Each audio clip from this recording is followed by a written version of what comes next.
After me and the crew finished making breathing grounds, what we did is we set up 3 Canon cinema cameras. Soundman Chris put like this microphone on the table. Little stereo thing, goes both ways, kind of cute. And we recorded like a Roundtable podcast interview kind of thing. And it was really good. We basically talk about our experience on the set, what we learned from each other, what we learned from the animals, how we dealt with problems, our happiest moments. Like, it's a really lovely chat. I can't wait for you to see it. And basically, this is coming out now. It's already out, as you can tell. And what's coming out next will be the film. The film will be out in May. After the film is out, there will be a behind-the-scenes film released. This will be kind of all the stuff we talk about in this roundtable chat. We will either cover it in the main film, or we will cover it in the behind the scenes. So I hope you enjoy.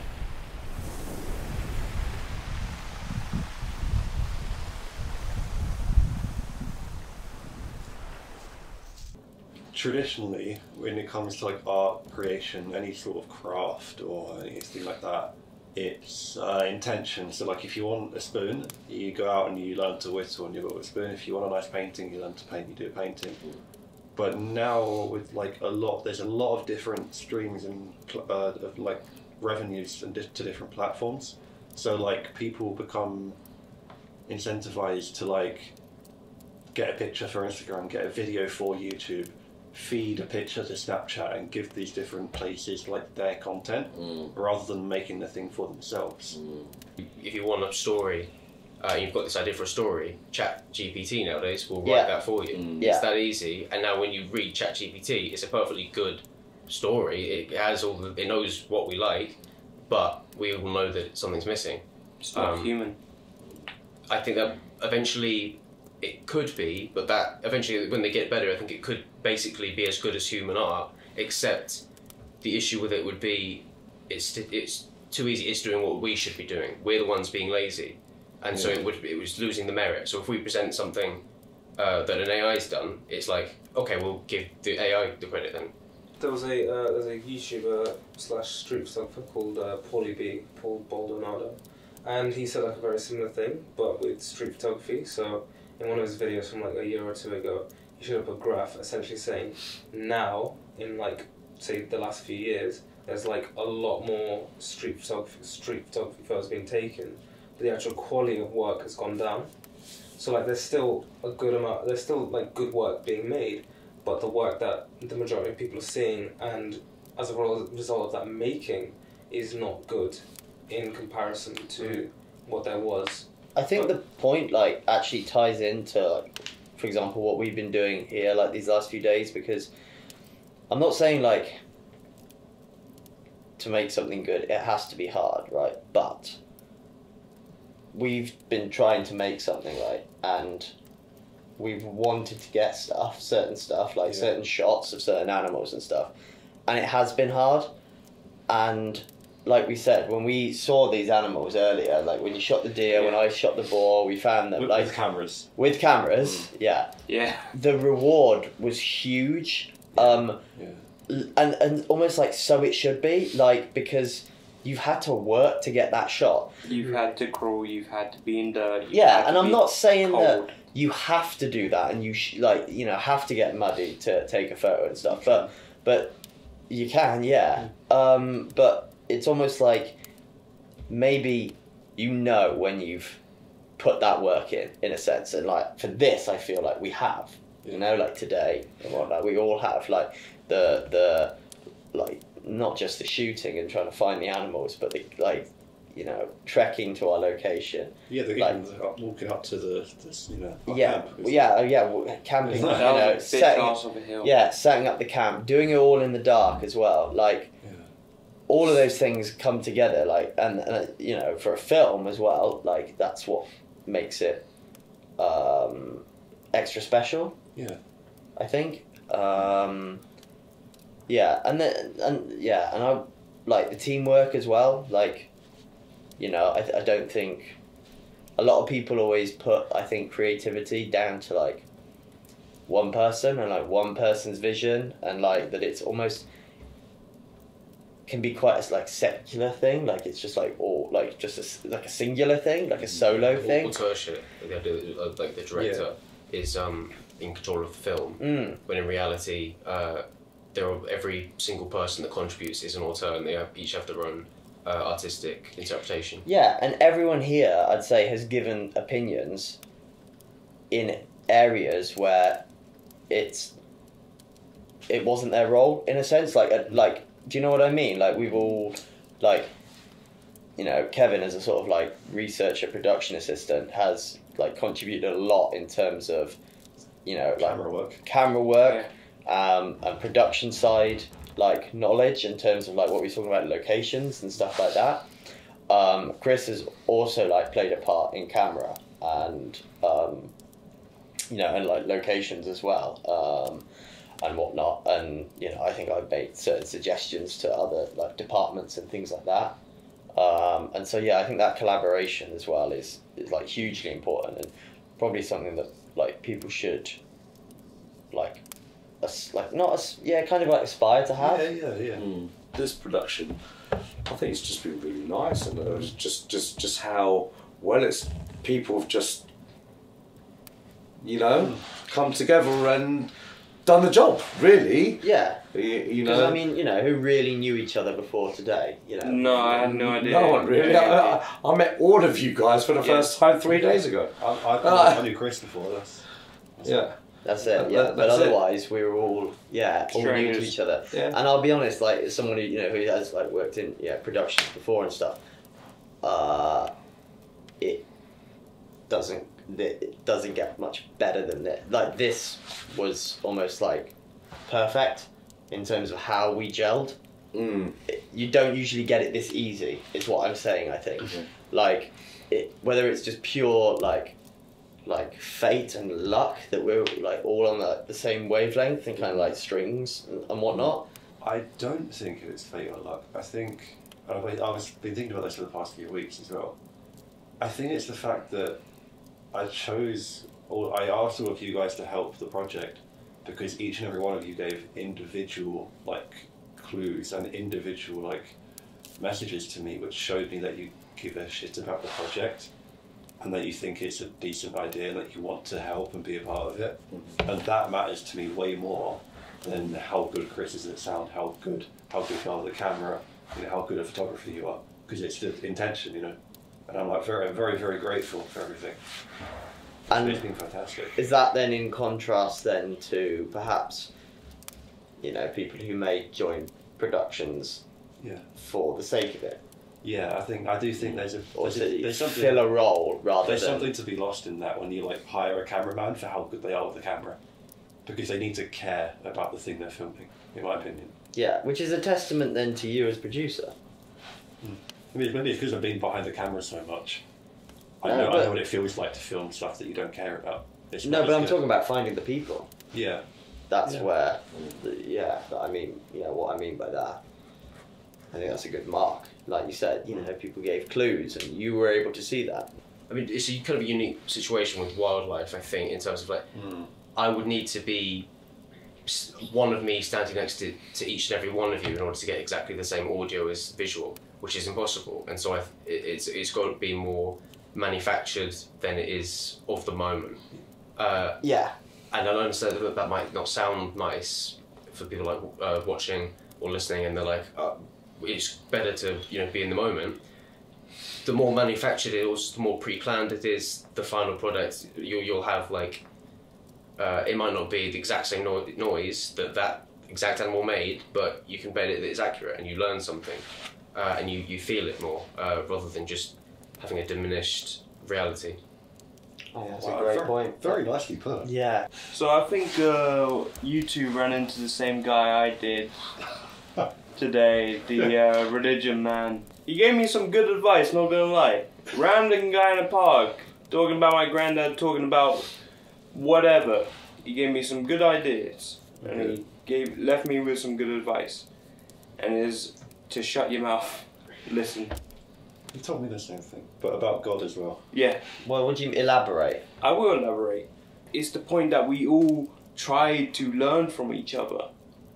I learned a lot from you today on working on the C70s and working on how to perform better in a documentary sense, because this would have been my second documentary ever. The first one being limited to only like a 5-minute video, this one being a lot longer.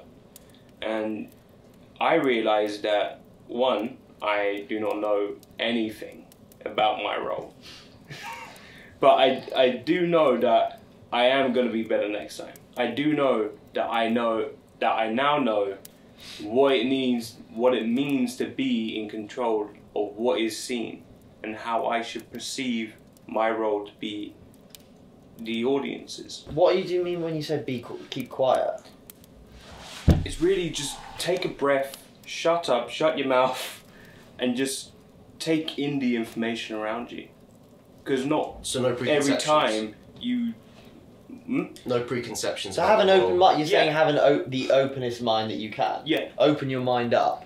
Open your mind up. You To don't learn need to from be every- talking. You don't need to be doing all these things and pushing out. You can be taking in, because that's when you become the smartest person. Crawling around through mud looking for animals, it punches the ego bit in a great way.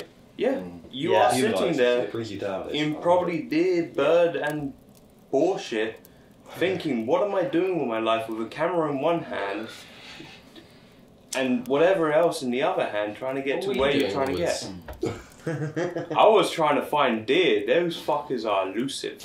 I've got a couple of things that I would do differently next time. Next time, I would definitely. What I wish that I had got more involved with the C70s and got more hands-on with them and learned them. That kind of goes along with what Louis was saying about just like opening your mind up to like, and don't be almost. In a sense, yeah, you have your own role to do, but you can learn from other people's roles, and you can engross yourself in it, and you can ask questions. Yeah. And more, I have never been denied an answer or help after asking a question. People like it, like when you guys have asked me questions here, I've loved it, like, because it's like, oh my god, yeah, you know, they want to learn, like they're really passionate about this, like it's like, oh my god, I can share some of my knowledge and my tips with them, like that feels good. I wish I had maybe just picked at your brain. I mean, like for example, me and Deer went up to the Simazia today. Like I was asking him a lot about landscape photography and film photography. Nice. Like I really enjoyed that, man. Like, do you know what I mean? So it was, yeah. I perhaps should have done that more with you, just with regard to documentary filmmaking. I only came on for a camera operator role, but after talking to Craig a lot about what the wildlife is going to be like and what we're going to be able to shoot and how we're going to be able to shoot it, and I was open to everything, and I gave whatever best opinion I could give that I thought of, and somehow I ended up getting promoted to director of photography. And I honestly, I was in Lidl's at that moment with my dad, and he was like, I said, yo Dad, I got the opportunity to be the DOP for this project, and he was like, that's great, take it. I was like, bet, okay, let me do that. So I said yes, still standing in the line for Lidl's, and as soon as I got home that day, I was like, well, I am now the DOP. So I went around all over the internet trying to find all the information that I may or may not have about these animals. Tricks about how to step through the forest to stay quiet, and how animals know your scent around you. So like, I gave the information on the Zoom call before we left to not wear like perfumes or things that could have a strong smell.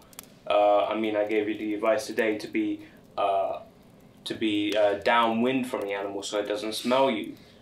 And I hope to God that this gave the production a lot more help in getting the production done. Absolutely, yeah. Yeah, definitely. 110%. Have you got something? Yeah, I think. Because you were looking at me like this, and I was Yeah, no, you were looking at me. And I was like, yeah, oh. yeah. Oh, a look. yeah. I feel like I haven't gained enough knowledge from you guys. Like, I'm a photographer, and you know what I work with is just like still cameras. But these C70s are like super cool, and I feel like I should have probably like asked for like a hands-on or something. But at the same time, I knew you guys knew exactly what you were doing, so I didn't want to like interfere. This is the first time I ever touched the C70 Yeah, in my I life. had no idea what I was doing. I kind of learned as I picked it up. It's true. You had to walk I'd us never through a shot.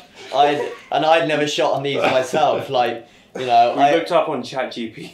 I've had a fucking to-do list. Because I use like a to-do list, like a daily one and stuff, and like I had to lock in there so that it was there every single day. Read the C70 manual and watch YouTube tutorials on the C70, like low light settings and whatnot, because all cameras are different, and I'm not used to I shoot on Panasonic a lot, and sometimes Sony as well, and it was definitely learning curve for everyone. But it's interesting you said that, because it seems like as well everyone here has an interest in that as well, like in the cameras. I think what I probably should have said is like you guys probably have like more knowledge on these than I do, like not these specifically, but as in just like video in general, right? Yeah. And I feel like I would have like been interested into knowing a bit more about that and like knowing your process. I feel like I didn't photograph enough, and whilst I did photograph quite a lot of you guys, behind the scenes, whatever, I feel like because I didn't go camping with you guys, I missed out on quite a lot. Not just because hanging out with you guys, but like photographing that. And I don't know how much you photographed with the XT30, but obviously whilst you were out there, your main priority wasn't shooting BTS and whatever. So I feel like you guys might have like stuff that's missing from there, and I feel like that I'm kind of taking something away from you guys because I wasn't there. So I kind of regret it, but at the end of the day, after I like to stay positive, so I remember that I've taken good photos with what I've had so far. There would have been a lot of firsts for you, and it would have gone one of two ways. You would have absolutely loved it, or you would have absolutely hated it, because like the walk up was painful, and setting up in the dark was a bit of a bitch. But once those things were done and those things were out of the way, Starting a fire after that. Yeah, I can imagine that. is that it? Just starting the fire, that was Just it. starting the done. fire, it was a fucking piece of shit. Because you went to sleep after. Bro. Yeah, he started it. I started it and I was and done. fucked off. No, Under my single poncho. but yeah, I mean, I didn't shoot much on the XT30. We tried to do a little bit of astrophotography. Yeah, Kevin got a good amount of video, didn't you? Kevin got a fantastic Yeah. Yeah, you selection of smashed out the park. No, too much, did you say? Yeah, but yeah. In some, we went a bit too much alcohol last night, wasn't it? Yeah, around the campfire. I woke up like 10 minutes before you. No. I woke up at 7:44. I tried to wake him up, and he said, "Yeah," and I was like, "You good?" He was like, "I never heard a response." So I left it for about an hour, and then I woke him up again. That's when I woke you up. Is that when I got up that night? Yeah. That makes a lot of sense. I didn't know what to say. I was just like, I think you must have left it longer than an hour, because I think my alarm was set for about 6 a.m. Call time 5:30 sunrise. Yeah, no, I'm not I doing don't that. think that was ever going to happen. Yeah, well, it did happen for him. Yeah. You were out at 5:30?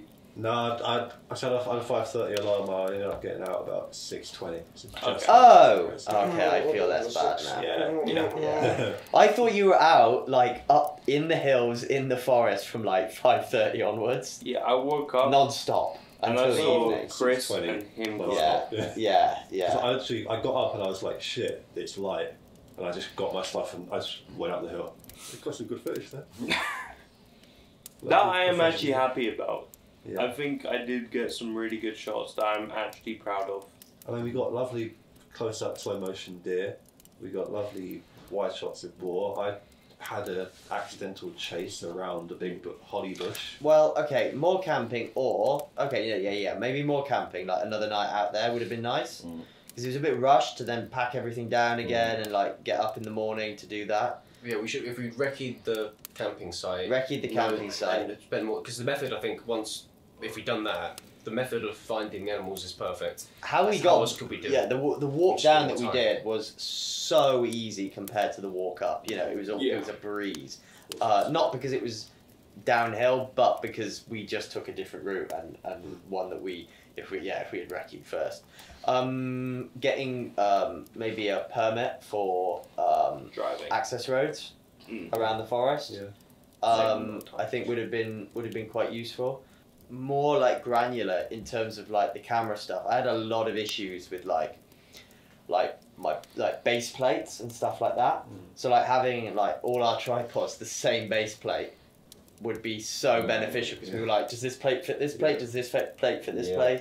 Like so stuff. Manfrottos, all Manfrottos. We got a Manfrotto, but the Manfrottos have I think different plates on each one, and then we've got a Miller one there which is different. And then I brought a load of like tripod plates as well, which are only for like one thing. Those things I'm gonna put into practice. Like I'm gonna like probably change around like rigging stuff now for my camera and like certain screws and stuff that I'm using to like make sure that it doesn't move whatsoever, or like use maybe I'm gonna start using double screws more now, like the front, both fat heads and quarter inches. What I was saying before about how I struggle with like the line of how far to push in terms of how much to demand, how much to expect from people, and I think for that reason, for example today, we pushed and worked really hard, and we perhaps wouldn't have had to work quite as hard, but we could have done that. Like say we did those 2 days of camping.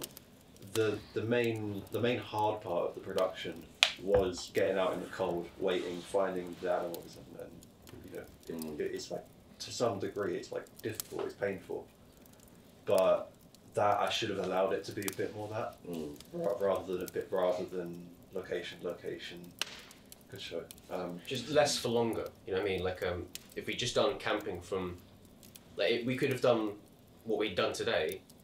I think we could have done half as much of what we'd done today as like an average. And if we'd done that for multiple days... Is that true? You're paying for all the petrol? Yeah. I'm saying the miles in the car, the resale value. You would never be doing those miles in London anyway, and you said these 60 roads are a blessing for you. You love them. You love them. Who says No, Kevin asked a good question. You fired it off real quick.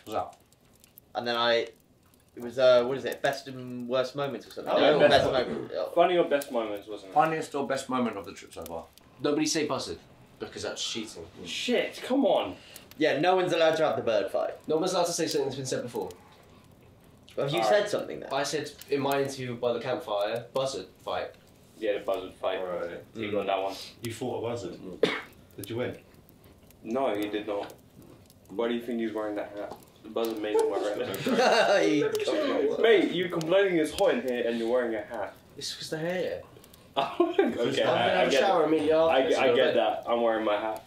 I'm sorry, Badoo. I think you might need to sit back for a moment so that this one can be seen. Just, yeah, that's it. I think my best moment was like just coming here as a whole, like not like being part of the production whatever, but being in like this location. That's what you said coming out then.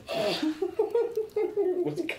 Yeah, but like, so where I live in Leicester, I live in the suburbs, and it's quite nice, but it's not like this. And like, even if you go into Leicestershire, you don't get forests like this. And after spending 8 weeks straight in London without going back home, it's kind of nice to just have a break from Canary Wharf and see tall trees instead of tall buildings. So He likes trees. Yeah, I love trees. Mm-hmm. But Cool. but also like I haven't seen like nature or whatever in months because I've been I've been stuck in London. I've optionally stayed in London for a long time, but I haven't really seen that because there's not a lot of like green space on this scale in London. I imagine most of it, your shots in London, and your practice for your photography is just buildings and people. Yeah, So, pretty much. yeah. Yeah. I think a funny moment for me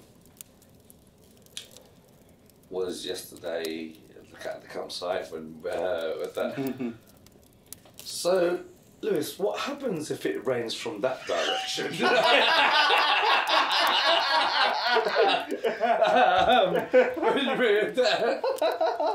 But yeah, and please don't think we weren't laughing, but it's just banter, dude. It's not like you know taking the piss on it, you know. So you weren't there, so let us explain. So we were all putting our tents up, and Lewis was making his tent. So it was basically like a punching bag. It was just like literally a sheet that went diagonally like that. Which, you know, to be fair, I've seen a lot of people do. You know, like on YouTube and stuff, and you know, a lot that you know they do sleep like that and build tents, but it was just out in the open. Yeah. So rather than it being like that, right, where he's covered from both sides. Yeah. It was just like that, Oh. and that would be where he was sleeping, and we were standing there, and we were like, so, what if it rains from this side? But the weird thing is, I didn't have a tent to begin with. He gave me his spare tent, which And then chose to do that. was an as well, actual yeah. tent. Yeah, but I always was going to do that. What you Because doing I in the like end? that style of camping. I was packed up before any of you. It's true. I was out there before any of you. I didn't have Were you my cold? tent. No.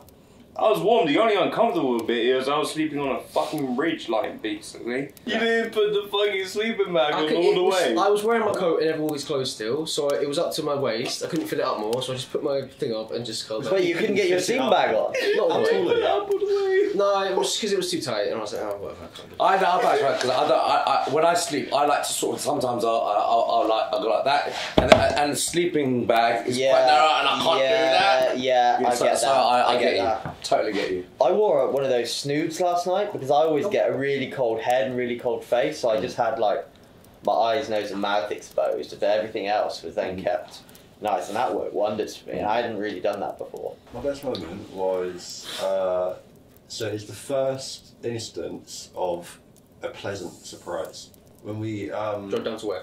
yeah, so we walked down into the woods. Yeah. And we went to a cave, and you, John, you were up ahead looking at the tree stump and filming around there, and it was like right at the start of the production. And we went, Chris, you went in the cave, didn't you? And you saw the bat. Yeah. And when I did the record before, I'd searched the cave, like I searched it for like an hour and a half, like genuinely, like inspecting everything for any sign of bats. I found nothing. And to come back and I heard Chris like shout up the hill, there's a bat. It was like a confirmation, you know, that like I wasn't there before, but it is there now. It's like a really nice surprise. But you weren't crazy. Yeah. They were all wrong about you. I had a hunch. I was right. Yeah. That's nice. Yeah. I like what you said about the start of the production as well. Like that's when it began. Yeah. I didn't like nice. when you got the stick and started poking it though. The bat. I didn't like that. Shut up. You didn't, did you? No. I gave it a kiss. Yeah. No wonder why I was hiding its head. yeah. I don't like bats, man. Really? Not Batman. No, we was talking about this. Okay. Philippines. Yeah. They have these gigantic bats Wait, that fruit are the bats? size of a child, mate. Fruit What? bats. Really? You don't want to do a Okay. documentary about that? Yeah, it's called Flying Fox. Oh, okay. That's a documentary though. And they're native to the Philippines, mate. They are big motherfuckers. Seychelles has similar sized ones, but they're just fruit bats. They just eat fruit. Who's a vegetarian? Yeah. Well, And you see them all the time. herbivores, I think. They're so. awesome. What do they do in winter? In the Seychelles, it's just Fruit rain bats. season. Fruit bats. Like, what do they eat? Dude, it's in Seychelles is warm all year round. It's It's just right rain on the season. equator, isn't it? So you Yeah, get fruit all it year is round. literally just rain season. It's like bang on the equator. Mad. Maybe a little bit above It's it. humid as fuck. Yeah, but- they're Oh my god, big, that's they're massive. big motherfuckers, mate. Yeah, so That's like one of those people with a The wingsuit. wingspan on these things are huge, mate. You get them in the Philippines, like you see them flying around and they're fucking big. Do you think you'd give me a hug? With the wings. Yeah, I think just generally around the campfire was just really quite funny, like lots of funny moments and just like Yeah. it was very chill. But What, the flame tornado?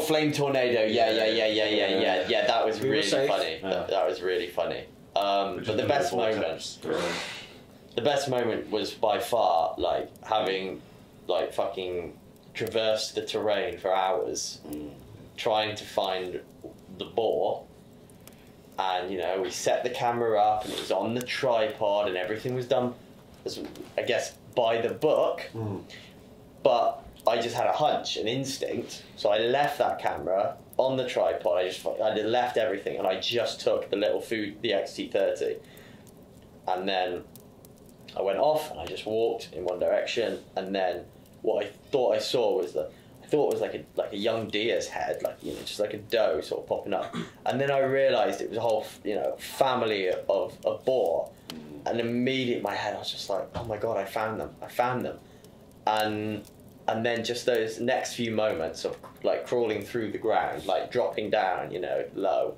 and watching them like smell me, they obviously knew like I was there in the area, and you know, they sort of got up and then freaked out for a second, but then they came back and just lay back down again, and it wasn't until I got I got a little bit closer again, and then, you know, filmed them for a bit on the camera, and then I think something spooked them, and then they headed off again. But that was magical, awesome. isn't it? Awesome. Really magical. Yeah, I would have loved to have been with you, man.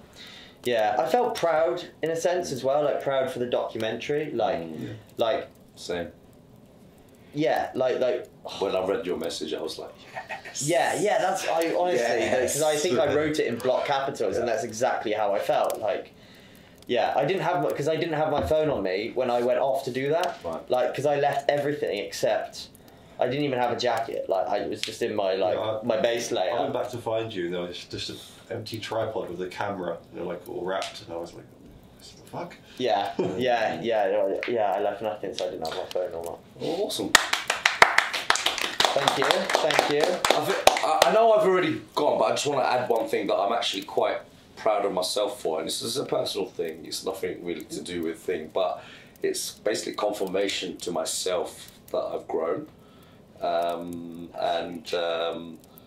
Like when I got stuck in the mud, I'm not proud of getting stuck in the mud with the car, but the fact that I didn't panic, the fact that I didn't stress out, the fact that, do you know what I mean? I think I was quite well composed and very okay, cool. So like, we'll keep trying. But like in the past, if that would happen, I'd be like, oh, fuck, what are we gonna do? Like, do you know what I mean? Those things like that. But I felt in total control of all my emotions at that point, and it was only stuck in the mud and that thing. But like, you know, imagine if Lewis didn't have a tow rope. Do you know what I mean? Well, the things I'm happy about is, one, just getting out here, taking the risk to do it, because skipping work for them to even call me while me being in the middle of the field trying to fake an illness. And then using my 4x4 like today, like properly getting out there, doing what it's meant to be doing, me paying into that car to get me to these places, to work with these types of people, to, you know, even pull out your car. I mean, like, I have that rope in my car always, but I always knew there would be some time that my car would be put to the test, so I know that I was prepared for that. And it makes me happy that I've done this. But I mean, it's the difficulty of knowing each decision you make can create either a good reaction or poor reaction. Like you said, you learn to grow from this. I'm still trying to grow from everything that I do. Everyone will always grow. I can't know that I'm making the right decision, so I'm happy that I'm just trying, really. Butterfly effect, my friend. Yeah. I mean, I may have to wake up in 3 hours to drive you at 4 AM, but fuck it, it'll probably be a funny drive. Well, the buzzard fight was a literal between two of these big birds of prey fighting midair. I mean, going around in the heat cylindricals in the air, and them flying around just to attack each other, trying to keep the territory, or even if it was intimate between the two, it was an absolutely lovely interaction to film. And Chris did a great job of capturing the sound, and me and him both in that moment after me getting the photo just so ecstatic. Like, we both know that this was one of the coolest things that we've done at the university. And at that moment, I was like, wow, this was one of the best decisions I've done in a long time. You're going to make me cry. Yeah, I will probably. Fuck you. Cry. Being alone for like a couple hours, just finding, tracking, and crawling after these animals. It was, well, it wasn't crawling, it wasn't the worst thing in the world, but it was definitely good work. I must say that it makes me proud to know that I was with this group on this project. Because it could be anyone. Yeah. Could be anyone next week doing this, but today, tomorrow, it was these people. It was us, this group, and I'm happy.